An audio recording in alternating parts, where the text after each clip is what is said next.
बिस्मिल्लाहिर्रहमानिर्रहीम। अस्सलाम वालेकुम नाजरीन, मैं हूं जीएम जमाली और आप देख रहे हैं डिजिटल के सबसे बड़े चैनल न्यूज़ पाकिस्तान का प्रोग्राम A to Z। नाजरीन, पीडीएम के सरबरा मौलाना फजल रहमान ने आज इस्लामाबाद में प्रेस कॉन्फ्रेंस करते हुए कहा है कि इन्हें सुप्रीम कोर्ट के 3 रुकनी बेंच पर एतमाद नहीं। इसका इज़हार वज़ीर कानून और अटॉर्नी जनरल अदालत के सामने पहले ही कर चुके हैं। मौलाना फजल रहमान ने कहा कि मैं इस बेंच के सामने कैसे पेश हो सकता हूं जिस पर पार्लियामेंट अदम एतमाद कर चुकी है। उन्होंने कहा कि हम अदालती जबर को तस्लीम करने के लिए तैयार नहीं। मौलाना फजल रहमान ने कहा कि चीफ जस्टिस के पास भी वही शनाख्ती कार्ड है जो मेरे पास है। जिस तरह चीफ जस्टिस ने पार्लियामेंटेरियन को तलब किया है, इसी तरह पार्लियामेंट को भी चाहिए कि वो चीफ जस्टिस को तलब करें। उन्होंने कहा कि अदालत और चीफ जस्टिस से हम ब्लैकमेल नहीं होंगे। पहले हम बंदूक से डराया जाता था और अब हथौड़े से डराया जा रहा है। उन्होंने कहा कि मैं हथौड़े को तस्लीम नहीं करूंगा। मौलाना फजल रहमान ने कहा कि चीफ जस्टिस मुअज़्ज़ज़ कुर्सी पर बैठकर हमें बेइज्जत कर रहे हैं और इमरान खान को सियासत का महवर बनाना चाहते हैं। जब मौलाना फजल रहमान से सवाल किया गया कि पीडीएम की जमातें आज अदालत में पेश हुई लेकिन आप कह रहे हैं कि अदालत को तस्लीम नहीं करते, तो मौलाना फजल रहमान ने कहा कि अदालत फंस चुकी है। अदालत को हुकूमत फेस सेविंग देने का रास्ता देना चाहती है। जी नाजरीन, दूसरी तरफ सुप्रीम कोर्ट ऑफ पाकिस्तान मरकज़ निगाह बना हुआ है। Chief justice of Pakistan justice Umar Ata Bandial की सरबराही में कायम 3 रुकनी बेंच ने केपीके और पंजाब में इलेक्शन के मुकदमे की समाअत की। जस्टिस एजाज हसन और जस्टिस मुनीब अख्तर बेंच में शामिल हैं।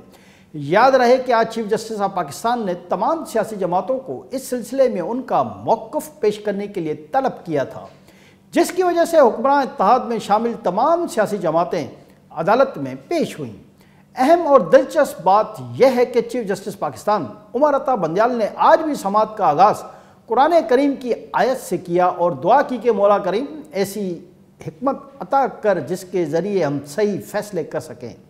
उन्होंने दुआ की कि अल्लाह हमें नेक लोगों में शामिल कर ताकि हमारे जाने के बाद हमें अच्छे अल्फाज में याद रखा जाए। जी नाज़रीन, जब जमात इस्लामी के अमीर सिराजुल हक पेश हुए तो चीफ जस्टिस ऑफ पाकिस्तान ने कहा कि सिराजुल हक साहब तशरीफ़ लाए हैं, आपको खराज तहसीन पेश करता हूँ।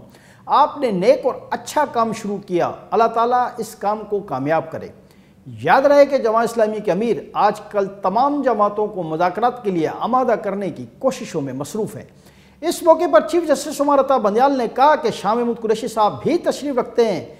शाह महमूद साहब आप रोस्ट्रम पर आ जाएं। चीफ जस्टिस ने शाह महमूद कुरैशी से इस्तफसार किया कि आप सुप्रीम कोर्ट की तजवीज़ से इत्तफाक करते हैं, जिस पर शाह महमूद कुरैशी ने जवाब दिया कि पीटीआई समझती है कि मुल्क को आइन की बालादस्ती से आगे बढ़ना है, इसलिए हमेशा आइन पर अमल किया है। सुप्रीम कोर्ट जो भी हुक्म करे कबूल होगा।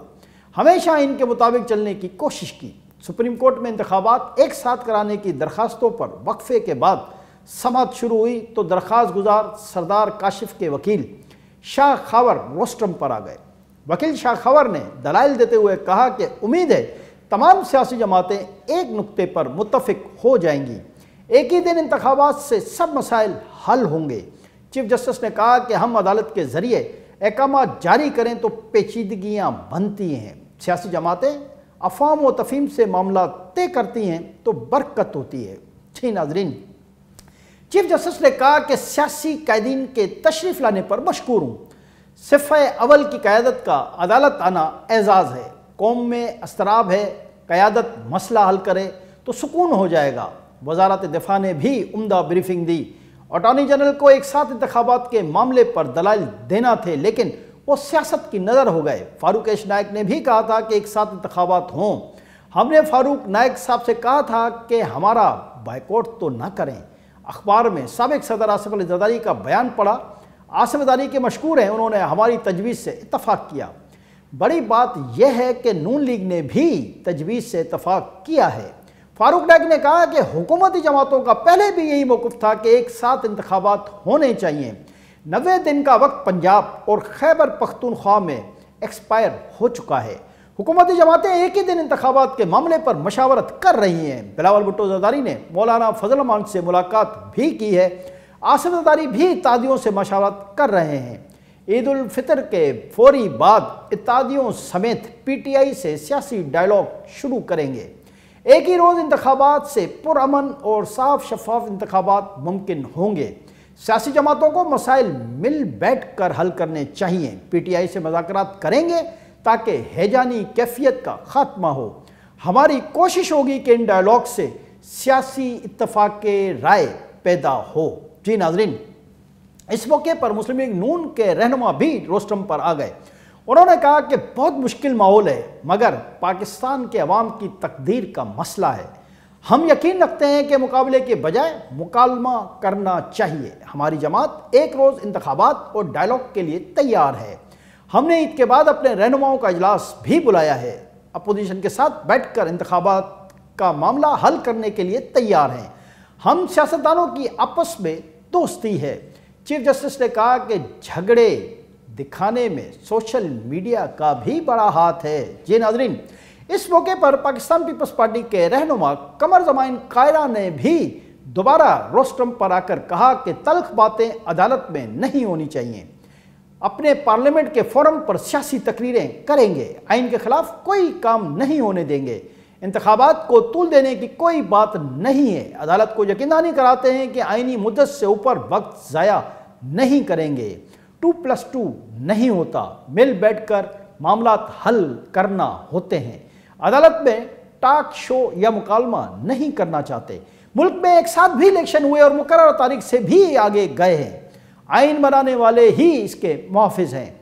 आइन से बाहर जाने वालों के हमेशा सामने खड़े होंगे। शेख रशीद रोस्टम पर आ गए और कहा कि सबसे पुराना सियासी वर्कर हूं।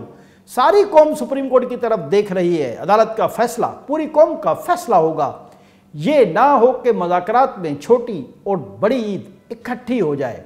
सारी कौम आपको सलाम पेश करती है। सियासतदान मुज़ाकरात का मुखालिफ नहीं होता, लेकिन मुज़ाकरात बामायने होने चाहिए। जो मुज़ाकरात का मुखालिफ है उस शख्स ने आज अदालती कार्रवाई का बायकॉट किया है। इस मौके पर अटॉर्नी जनरल के टोकने पर शेख रशीद बरहम हो गए और कहा कि मैंने किसी का नाम लेकर नहीं कहा कि किसने बायकॉट किया है। समात के दौरान एक मौके पर जस्टिस मुनीब अख्तर ने कहा कि हम एक चीज़ वाज़ह कर दें कि आप लोग पोलिंग की तारीख आगे नहीं बढ़ा सकते। सुप्रीम कोर्ट पोलिंग की तारीख आगे बढ़ाने का इख्तियार रखती है।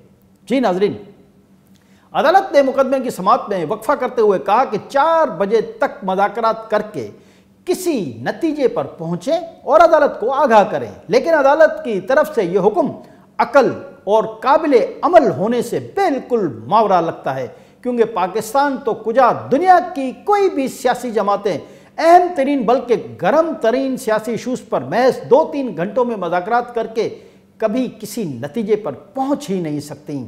और फिर समात 27 अप्रैल तक मुलतवी कर दी गई। आज के लिए इतना ही। अगले प्रोग्राम तक के लिए अपने मेज़बान जीएम जमाली को इजाज़त दीजिए। अल्लाह हाफ़िज़।